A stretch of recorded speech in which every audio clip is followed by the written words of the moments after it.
नागूरामपुर गांव में राकेश नाम का एक मेहनती किसान रहता था। वो गरीब परिवार से था, लेकिन मेहनत और ईमानदारी उसका सबसे बड़ा सहारा थे।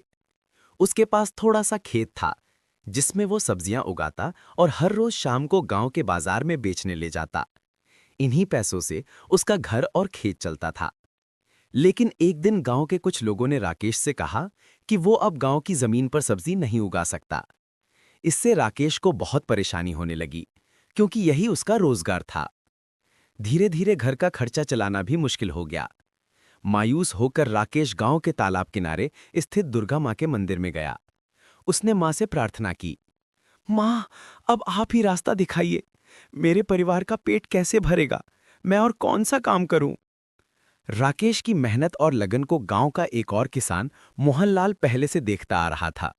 वो जानता था कि राकेश खेती में बहुत कुशल है।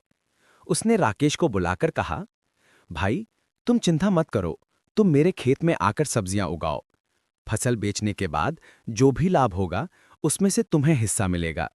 इससे तुम्हारा घर भी चल जाएगा और मेरा खेत भी संवर जाएगा। मोहनलाल की बात सुनकर राकेश की आंखों में खुशी के आंसू आ गए।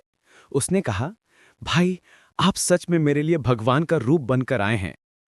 उस दिन से राकेश हर सुबह मां दुर्गा के मंदिर में जाकर पूजा करता, आशीर्वाद मांगता और फिर पूरे मन लगाकर खेती करने जाता।